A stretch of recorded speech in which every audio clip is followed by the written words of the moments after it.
তো নমস্কাৰ সকলোকে স্বাগতম জনাইছো এখন নতুন ভিডিঅ'লৈ।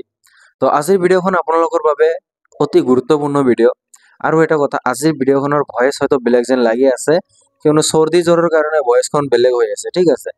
তো আজিৰ ভিডিঅ'খনৰ মূল টপিকখন হ'ল আশা কৰ্মী, অংগনবাদী আৰু স্কুলৰ ৰান্ধনীসকলৰ দৰমহাৰ ওপৰত, যে আজি এতিয়ালৈকেও চৰকাৰে কিয় ৰান্ধনী, আশা কৰ্মী আৰু অংগনবাদী কৰ্মীসকলৰ দৰমহা বৃদ্ধি কৰা নাই। আমি কিছুদিন আগতে দেখা পালো যে ৰিসেন্টলি 1200 মান নতুনকৈ চাকৰি দিছিল অংগনবাদী কৰ্মীসকলৰ বাবে। তো সেই চাকৰিখন দিয়াৰ পিছতো আজিলৈকে অংগনবাদী কৰ্মী, ৰান্ধনী, আশা কৰ্মীসকলৰ কি মাননি দৰমহা বৃদ্ধিৰ বাবে আজিলৈকেও ধৰ্ণা কাৰ্যসূচী চলি আছে। আপোনালোকে গুৱাহাটী হওক, যিকোনো তেজপুৰ হওক, নগাঁও হওক, আপুনি দেখা পাই আছে যে ধৰ্ণা কাৰ্যসূচী চলি আছে যাতে দৰমহা বৃদ্ধি হয়। আৰু ৰান্ধনী কৰ্মী, আশা কৰ্মী আৰু অংগনবাদী কৰ্মীসকলৰ দৰমহা বৃদ্ধি হোৱাটো অতি আৱশ্যক, কিয়নো তেওঁলোকৰ দৰমহা বহুতো কম দি আছে। কিয়নো চৰকাৰৰ কামৰ সাহায্যৰ বিনিময়ত ইমান কম এটা দৰমহা সেইসকলৰ বাবে এখন ঠিক যেন লগা নাই। অসম চৰকাৰে কেবিনেট বৈঠকত কিছুদিন আগত কি ডিছকাছ কৰিলে যে তেওঁলোকৰ কি অসুবিধা আছে না আছে এইবিলাকৰ বিষয়েহে গুৰুত্ব দিয়া হ'ব, কিন্তু আশা কৰ্মী, অংগনবাদী সকলৰতো অসুবিধা একেই, যে দৰমহা বৃদ্ধি। কিন্তু নাজানো মুখ্যমন্ত্ৰী ডাঙৰীয়াই কিয় এতিয়ালৈকে দৰমহা বৃদ্ধি কৰা নাই। হয়তো দৰমহা বৃদ্ধি কৰিব পাৰে। আৰু কেবিনেট বৈঠকত কি ক'লে যে আপোনালোকৰ কি এককালীন এটা সাহায্য প্ৰদান কৰা হ'ব, ঠিক আছে, এককালীন সাহায্য প্ৰদান কৰা হ'ব, যাতে কি আপোনালোকে কিবা ফিউচাৰত আপোনালোকে এককালীন চাব 3-4 লাখ টকা, 5 লাখ টকা বা 10 লাখ টকীয়াৰ এখন হেল্প পাব পাৰে চৰকাৰৰ ফালৰ পৰা। এইখিনি এখন প্ৰতিশ্ৰুতি দিছে আপোনালোকক। তো সেইকাৰণে কি এতিয়ালৈকে অসম চৰকাৰে মাননি বৃদ্ধি কৰা নাই। আৰু কি কেন্দ্ৰ বিভাগৰ পৰা এখন জাননী আহিছে, বাৰ্তা আহিছে এই আশা কৰ্মী, অংগনবাদী কৰ্মীসকলৰ বাবে। সেই বাৰ্তাখনৰ এই ভিডিঅ'খনৰ শেষলৈকে যদি চাই গম পাব। তো আহক ভিডিঅ'খন আজি আৰম্ভ কৰোঁ। আৰু ইয়াৰ আগত মই এখন ভিডিঅ' বনাইছিলোঁ যিখনত কিছুমান আপডেট আহিছিল, ঠিক আছে।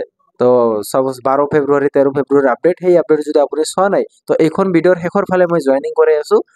কোনেও পুৰণি নিউজ বুলি আপোনালোকে কমেণ্ট নকৰিব, মই নতুন দৰ্শকৰ বাবে লাষ্টৰ ভিডিঅ'খিনি এড কৰি আছোঁ। কিন্তু বৰ্তমান আপুনি নতুন যিখন কেন্দ্ৰীয় চৰকাৰৰ পৰা আহিছে সেই আপডেটখন জানি লওক, তাৰপিছত আমি ভিডিঅ'খন আৰম্ভ কৰোঁ। 18,000 का मानदेय प्रति माह मिले, क्या हमारी जो संगिनियां उनके साथ काम करती हैं उनका अधिकार नहीं है कि उन्हें 24,000 का मानदेय सरकार के द्वारा मिले?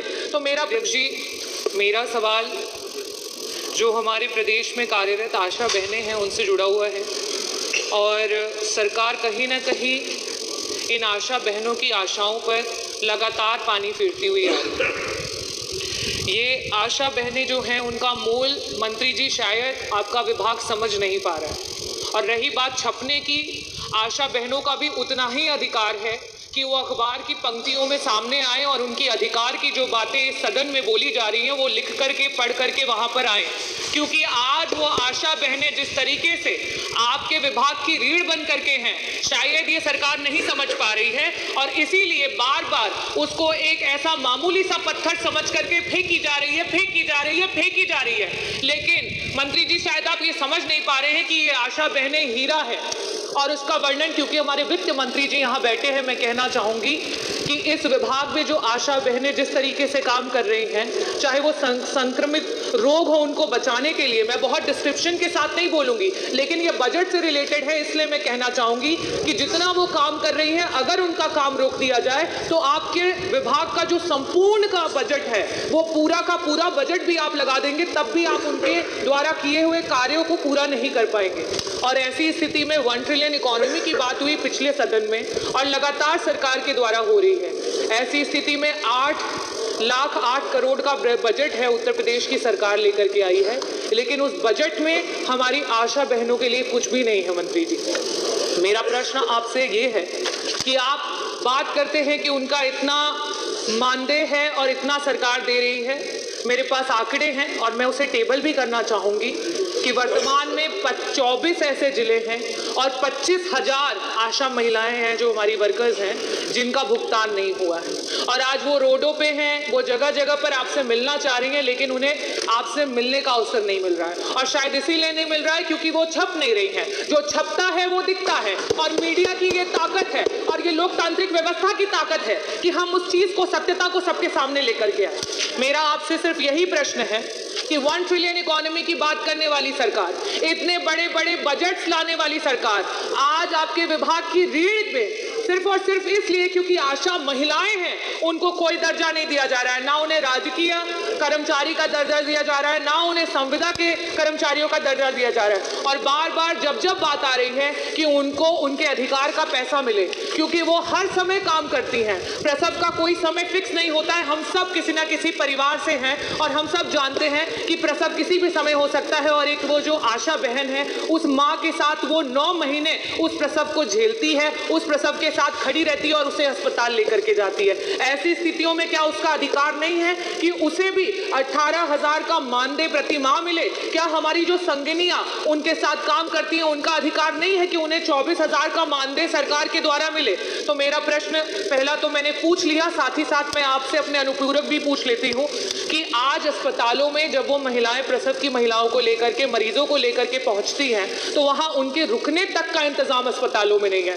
इस पूरे के पूरे उत्तर प्रदेश का कोई ऐसा CSC नहीं है जहां आशा बहनों के लिए एक कमरा रखा गया हो कि रात में अगर किसी महिला को प्रसव के समय তো কি এইখন বতৰ মধ্যাহ্ন ভোজন কৰ্মচাৰীৰ মাননি বৃদ্ধিৰ দাবী আয়োজিত এখন সংবাদমেলত সংস্থাৰ কাৰ্যসূচী সভাপতি জিতেন্দ্ৰ ভাই কয় যে 2005 চনৰ পৰা কাৰ্যকৰী হোৱা মধ্যাহ্ন ভোজনৰ আঁচনিত কৰ্মচাৰীসকলে আৰম্ভণিৰ পৰা মাথলি 500 টকাকৈ বৃদ্ধি কৰিছে যদিও ইয়াতে কি আপুনি সকলোখিনি ভিডিঅ'খন স্পষ্ট কৰি সকলোখিনি পঢ়ি ল'ব।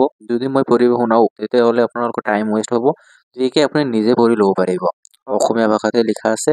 তো এতিয়া কি মুখ্যমন্ত্ৰী ডাঙৰীয়াই কি যিখন ভিডিঅ' মই ইয়াৰ আগত প্লে কৰি দেখাইছোঁ, এইখন ভিডিঅ'ৰ সাপেক্ষে এটা নিউজ লাইভৰ মাজত আৰু মুখ্যমন্ত্ৰী ডাঙৰীয়াই সেই একেখন কথাই কয়। সেই নিউজখন আমি এবাৰ চাই লওঁ।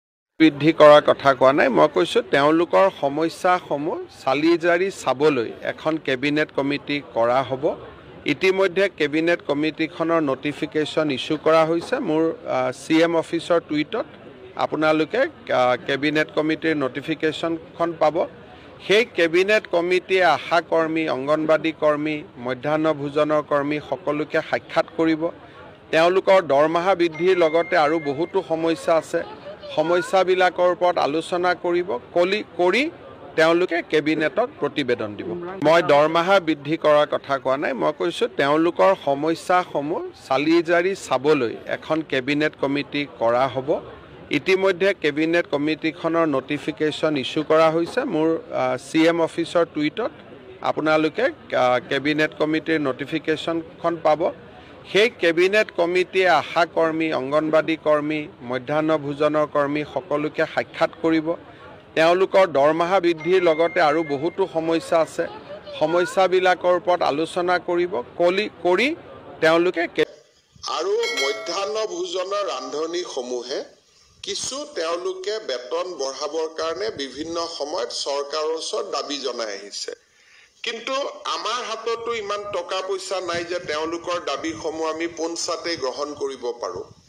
আমাৰ বিত্তমন্ত্ৰী অজন্তা নেওগ, মন্ত্ৰী পীযুষ হাজৰিকা আৰু মন্ত্ৰী অশোক সিংঘাল, এই যিখিনি আমাৰ ডিপাৰ্টমেণ্ট ইয়াত ইনভলভ হৈ আছে, এই তেওঁলোকক লৈ আমি এখন সৰু কমিটি কৰি দিছোঁ, যাতে বাজেটৰ সময়ত বা বাজেটৰ পিছত উপযুক্ত সময়ত মধ্যাহ্ন ভোজনৰ কৰ্মী, আশা কৰ্মী আৰু অংগনবাদী কৰ্মী সহায়িকাসকলক আমি কি সহায় কৰিব পাৰোঁ, তেওঁলোকে যিমান খুজিছে আমিতো সিমান কৰিব নোৱাৰোঁ, কিন্তু কি সহায় কৰিব পাৰোঁ তাৰ বিষয়ে তেওঁলোকে বিবেচনা কৰি